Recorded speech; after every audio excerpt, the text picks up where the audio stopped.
Добрый день, шановные сябры, добрый день, шановное господарство. 5 падзей ад Вячеслава Сіўчыка і я, Вячеслав Сіўчык.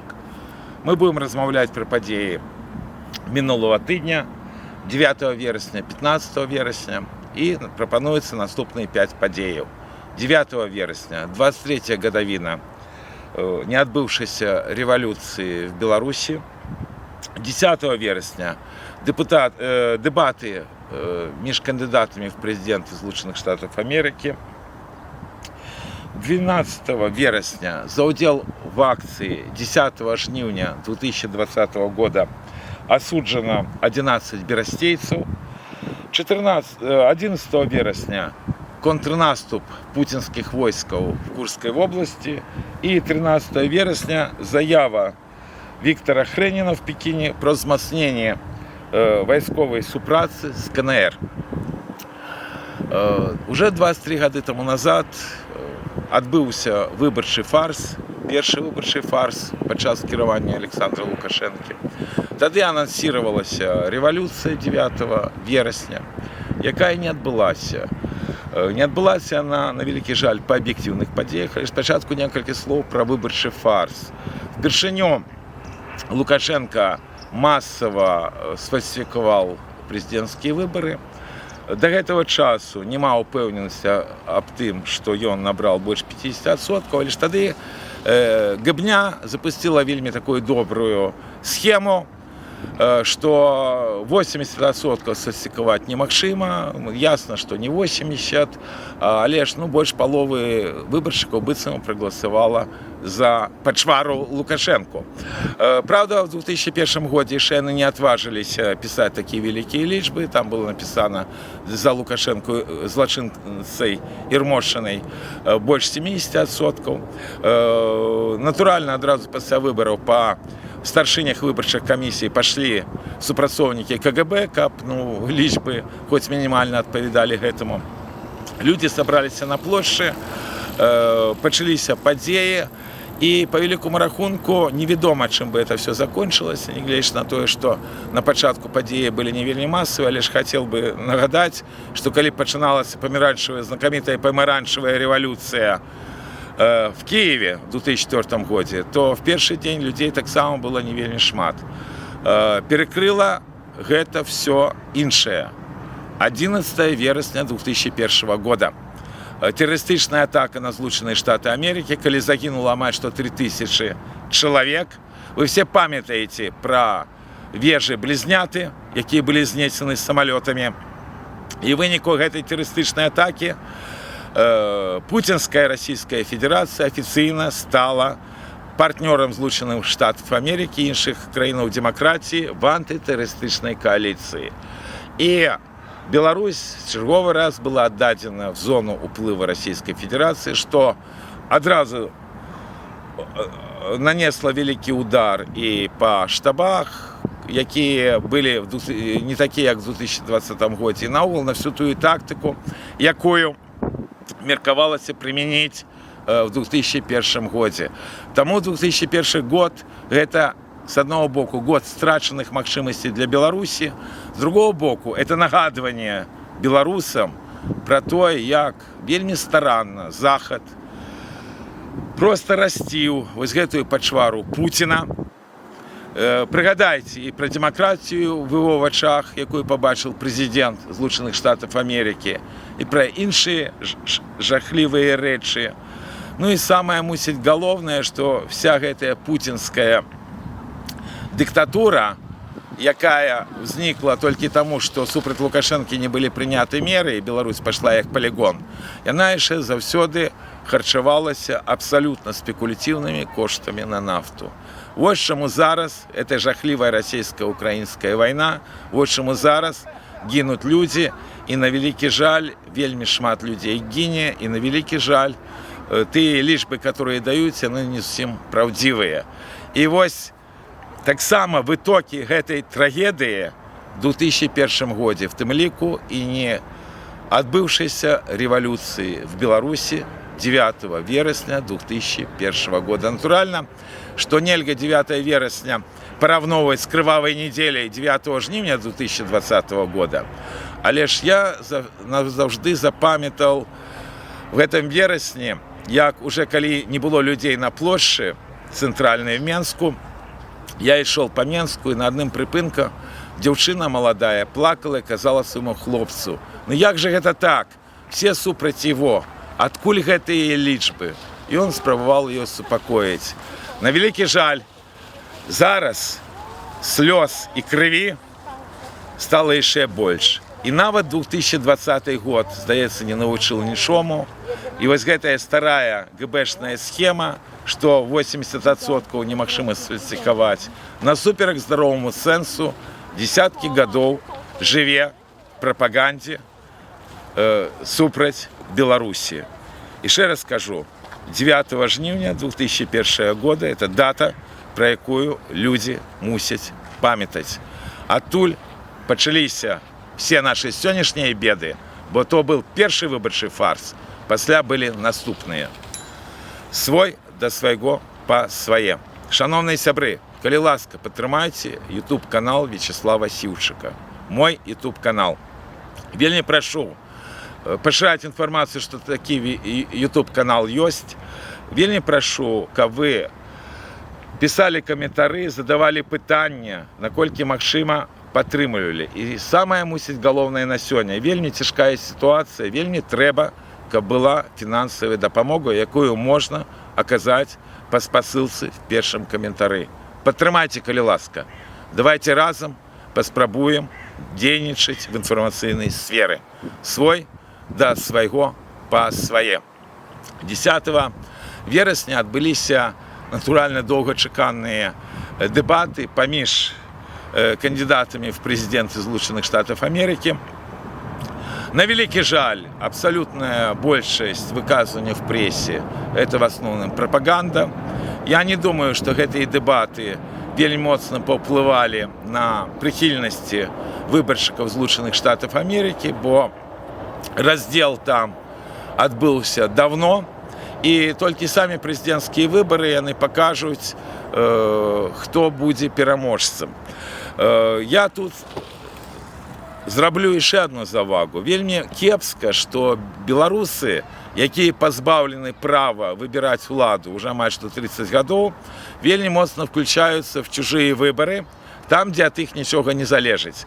Больш таго, шмат што пішацца просто переказванне той прапаганды, якая ёсць, бо на вялікі жаль, пры любым будучым прэзідэнце Злучаных Штатов Америки магчымыя тыя катастрафічныя падзеі в Беларусі, якія абумоўлены не амерыканскімі выбарамі, а тым, што ёсць аб'ектыўныя абсалютна і суб'ектыўныя фактары, якія вельмі моцна павялічылі верагоднасць Трэцяй сусветнай вайны і таго, што менавіта тэрыторыя Беларусі будзе той зонай, дзе будуць вельмі актыўныя вайсковыя дзеянні.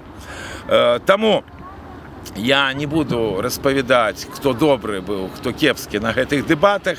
Я падкрэслю толькі адзін факт, які на гэтых дэбатах прагучаў. Гэта кошты на нафту. Сапраўды, вся гэтая пуцінская эпоха – это спекулятивные кошты на нафту. І абсалютна няма аніякай барацьбы з гэтай новай імперіяй зла, з гэтай новай гаморай, якую стварылі гэбісты на чале з Пуціным в Расіі. Вось, калі ёсць спекулятивныя кошты на нафту. І натуральна, што тое, што гэта прагучала на прэзідэнцкіх дэбатах, яно показывае, што все-таки тэарэтычныя магчымасці для того, каб не было гэтага будучага вайсковага монстра России, а расійска-украінская вайна, еще акрамя всего іншага, в мілітарным плане вельмі моцна узмацняет расійскі імперыялізм в вайсковым плане. Это бачна па тых вайсковых дзеяннях, якое есть. Так вот, абсолютно необходимо, каб сапраўды нафта просто продавалась на светных рынках по себе кошту, не было сённяшніх спекулятивных коштах на нафту. Что дзіўна, адразу упали кошты на нафту до $69 за барель на марку Brent.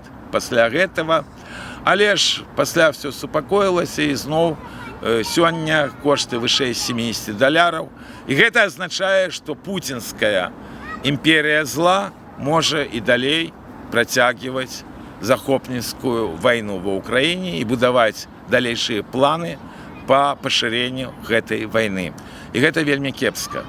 І натуральна, што на гэты аспект трэба не толькі звяртаць увагу, але ж патрабаваць ад всіх урадаў, всіх краінаў прыняць все-таки меры, каб не было спекулятивных коштах на нафту. Бо менавіта спекуляцыя на нафте і газу і дазволілі адбудаваць новую імперію зла в России.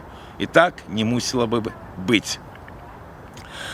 На вялікі жаль, третья падзея, яна зноў-такі пра палітычныя рэпрэсіі, яна вельмі сумная. Гэта тое, што в Беларусі штодзень працягваюцца гэтыя палітычныя рэпрэсіі, якія даўно ўжо сталі тэрорам улады супраць беларусаў. І в прыватнасці 12 верасня асуджана была адразу 11 чалавек за ўдзел яшчэ в акцыі 10 жніўня.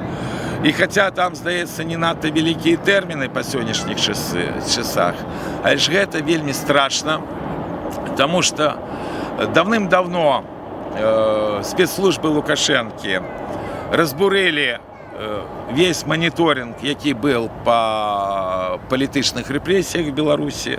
Мы вельмі мала ведаем, што там адбываецца, але ж што в наш час працягваецца гэты тэрор, сведчыць не толькі суд, які адбыўся над берестейцамі, і вот эта колькасць людзей, 12 чалавек, якія уже адсуджаныя. Меня вельмі ўразіў і налёт на Берёзовскі раён Брестскай вобласці, калі 24 чалавека, як мінімум, пашлі па палітычных справах выніку, 10 былі затрыманы. Вось, натуральна, як пры всех гэтых налётах, якія робяцца па всех раёнах Беларусі, людзей збівалі. На вялікі жаль, все да гэтага звыкліся, таму інфармацыя ідзе проста адным радком в незалежных СМІ. Уражаны я был і тым, што пачаўся пераслед адной з вядомых лукашыстак, яна таксама трапіла пад гэтай палітычныя рэпрэсіі. І шмат вельмі інфармацыі аб тым, што абсалютная большасць зараз паседжанняў абласных судоў Беларусі, яны якраз па палітычных справах. Амаль што паралізавалі лукашэнкаўскую судовую сістэму, таму што раней абласныя суды яны займаліся зусім іншым, і цяпер у них не так шмат дзён для того, каб выконваць свае абавязкі ранейшыя. Я чаму пра гэта гавару? Таму што на вялікі жаль, вот этой гэбэшныя наративы, што Лукашенко кагосьці вызваліў, яны вельмі моцна ударылі па дыаспары. Все пра гэта размаўляюць і забываюць, што наш беларускі народ штодзень пад палітычнымі рэпрэсіямі, пад тэрорам вот гэтай незаконнай лукашэнкаўскай банды. І па інфармацыі, якая была на гэтым тыдні, як я каментую, то палітычныя рэпрэсіі в Беларусі, яны на вялікі жаль толькі нарастаюць. І натуральна гэта звязана з 2025 годам, і натуральна гэта звязана з тым, што Лукашенко чарговы раз хоча правесці выбарчы фарс в дастаткова цяжкіх для сябе персанальна умовах. Але ж ён ідзе на гэты выбарчы фарс, бо гэта ўжо зусім не першы ігоны такі палітычны акт. І кожнае гэтае мерапрыемства – это моцны удар не толькі па всему беларускаму народу, а нават па всех наших традыцыях, і нават я бы не пабаялся па ментальнасці беларусаў, потому что мы адрозніваемся ад іншых яшчэ тым, што статуты Великого княства Літовского былі прыняты яшчэ в 16 стагоддзі. Вот адкуль у беларусаў ёсць павага да законаў. А Лукашенко гэта беззаконне. Лукашенко гэта сапраўды чалавек, які мусіць сидзець в турме уже амаль што 30 гадоў, мусіць уже вышел бы на свабоду. Замест гэтага ён ідзе на наступны выбарчы фарс і змацняюцца палітычныя рэпрэсіі в Беларусі. Адначасна прапагандовы Чыннік лукашэнкаўскай кампаніі таксама разам са спецслужбамі працуюць, скажаецца рэчаіснасць, і людзі пачынаюць размаўляць пра вызваленне палітвязняў. В той час, як Беларусі, палітвязняў робіцца з кожным тыднем все больш і больш, але ж дзякуючы пэўным механізмаў, гэта ніяк не адбываецца на тых лічбах, якія даюць праваабаронцы. Таму задачай беларускай дыяспары гэта адмена тых крытэрыяў, якімі яны карыстаюцца, і в першую чаргу прызнанне палітвязнямі тых, хто асуджаны на хатнюю хімію. Гэтыя крытэрыі зрабілі так, што судоў над беларусамі палітычных стало значна больш. Вельмі зручна у них атрымалася. Человека трымаюць СІЗА, пра яго не ведаюць, таму он не палітвязень. Ему даюць хатнюю хімію, он таксама не палітвязень. Все добра ў рэжыма. Але ж вельмі кепска ў беларускага народа. Таму трэба здымаць гэтыя крытэрыі, трэба патрабаваць, каб гэта было зроблена абсалютна хутка. Бо ситуация к 2025 году в Беларуси будет натурально обостраться. Для этого есть все объективные подставы. Четвертая падзея, я думаю, она будет лаканічная. Это пачатак контрнаступа расійскіх войскаў Курскай области. Больш месяца трэба было гэтай імперіі зла, якая претендует на звышдзяржаву, на тое, каб паспрабаваць вызваліць ад ЗСУ сваю тэрыторыю. Гэты контрнаступ пачаўся, і ён падобны на тое, што мы можам пабачыць ва Ўкраіне. Гэта зноў-такі уже пазіцыйныя баі. Украіна нанесла удар яшчэ на адным месцы і прайшла крыху на тэрыторыі Расійскай Федэрацыі. В Киеве зрабілі тое, што пабаялась зрабіць Москва при сваім харьковском контрнаступе, хотя пропагандисты спрабавалі гэта патлумачыць, што неабходна зрабіць, удар нанесці на расійска-украінскай межы для того, каб паспрабаваць акружыць сілы ЗСУ. Тут удар гэты нанесены, і зноў-такі, як я неаднойчы казаў, гэта паказвае, што вайна ва Ўкраіне робіцца все больш і больш тотальнай. Вайна уже цяпер ва Ўкраіне і Курскай вобласці. Тут ёсць яшчэ два вельмі кепскіх фактара. Справа ў тым, што в боях ЗСУ удзельнічаюць призывнікі, таму што яны абараняюць тэрыторыю Расійскай Федэрацыі. Такім чынам проста павялічваецца колькасць пуцінскіх войскаў, якія набываюць вайсковы досвед. І гэтым забяспечваецца рэакцыя насельніцтва Расійскай Федэрацыі супраць Украіны, таму што ўзрасла колькасць добраахвотнікаў пуцінскае войска са всеми адсюль вытекаючымі наступствамі.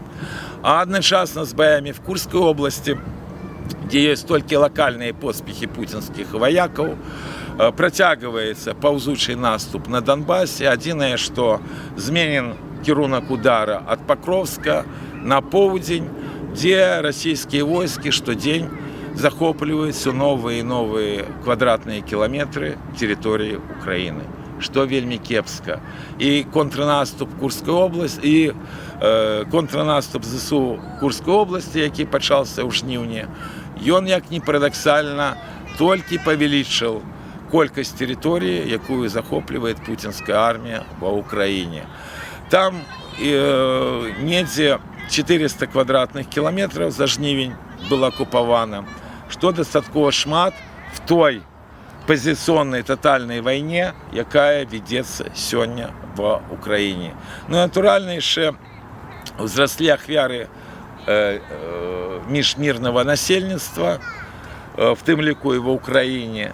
І, натуральна, гэтая вайна, я не ведаю, чаму так шмат размоў о перемирии, аб тым, што адбудзе мір, бо тотальнасць вайны нарастае, і відавочна па дзеяннях Кремля, нягледзячы на всю знешнюю фабулу, што Путін і его банда на полном сур'ёзе падчас гэтай вайны рыхтуецца да Трэцяй сусветнай. Вот чаму гучаў такі своеасаблівы ультиматум Путіна Заходу, я не знаю, як він буде використовувати. Ось чому весь час гучить ще і ядерна тема, що абсолютно небезпечно для Білорусі. Я хотів би нагадати, що такі великі країни, як Велика Британія і США, брали обов'язки по Будапештському меморандуму перед білоруським народом, які не тільки не виконуються, про це всі забули, але оказалось, що підписи гэтых великих країн юридично нікчемні, і Росія задекларувала і, хутчэй за все, завезла тактичну ядерну зброю на територію Білорусі, чим перетворила Білорусь ще в ядерну мішень. Тому гэта все страшно, як і тое, што сёння робіцца падчас расійска-украінскай вайны, калі адпор агрэсару Расіі Украина вымушана рабіць толькі мілітарным чынам, а міжнароднае права абсалютна не дзейнічае. Ну і пятая апошняя падзея, это 13 верасня в Пекине Виктор Хренин официально заявил в интервью китайским СМИ о том, что Беларусь, а тут больше докладно сказать, Лукашенко, будзе і далей развіваць вайсковае супрацоўніцтва з КНР. Гэтая заява адбылася і падчас его візіта в Пекін, што ўжо вельмі важна, і падчас і вайсковых навучэннях беларуска-кітайскіх, якія адбываюцца в Беларусі, тыднёвыя, і іншых праяў сапраўды супрацы мілітарнай паміж лукашэнкаўскім рэжымам і Кітаем. Гэта вельмі важны факт, тому што, натуральна, Расія зараз не з'яўляецца звышдзяржавай, ресурсаў яе не хапае, і будучыня, ці будзе Трэцяя светная вайна, на першую чаргу залежыць ад двух гэтых дзяржаў, Злучаных Штатаў Амерыкі і Кітая. І натуральна, што Лукашенко, які все роўна хоча в 2025 годзе самастойна правесці выбарчы фарс, ён натыкаецца на умовы Москвы, на тое, што ў 2020 годзе ён сам паабяцаў, што апошні раз вылучаецца в якасці удзельніка выбарчага фарса. І натуральна, і лукашэнкаўскаму рэжыму вельмі патрэбны Кітай. Наколькі Кітай можа быць гарантам того, што светная вайна не пачнецца в Беларусі, адказ, на вялікі жаль, вельмі такі цяжкі для беларускага народа, таму што Беларусь для Китая геаграфічна вельмі далёка, а всем вядома, што лепш за ўсё весці войны не на сваёй тэрыторыі. Таму падзеі 25 года яны яшчэ цесна звязаны з тым, наколькі все-таки Китай вкладецца в тое, каб уратаваць лукашэнкаўскую диктатуру, і наколькі сур'ёзны будзе выбарчы фарс 2025 года. В межах этого я еще пригадал один гістарычны факт. На одним з паседжаннем Беларускага нацыянальнага кангрэса была прынята заява менавіта да міністра абароны Віктора Хрэніна аб тым, што няма ніякого патрыятычнага выхавання беларускім войску, лукашэнкаўскім войску, што абсалютная праўда, што там шмат расійскіх афіцэраў і генералаў. І Мікалай Статкевіч, які быў кіраўніком і ёсць кіраўніком вайсковай камісіі БНК, пайшоў адпраўляць телеграмму. І вот мы разам прыйшлі на пошту, была вельмі вялікая чарга, нам прыйшлося адстаяць, хаця здавалася, это просто фармальнасць адправіць телеграмму з заявай БНК.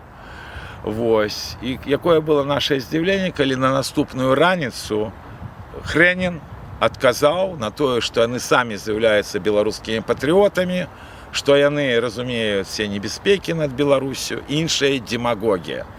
Вот на вялікі жаль, і Хрэнін, і вся гэтая верхушка вайсковая, якая ёсць в Беларусі, паказалі в 2020 годзе і пасля, што все роўна яны з'яўляюцца пуцінскімі халуямі, цудоўна ведаючы, што рабіла Москва падчас апошняга выбарчага фарса, все роўна леглі пад яе, по московскому плану.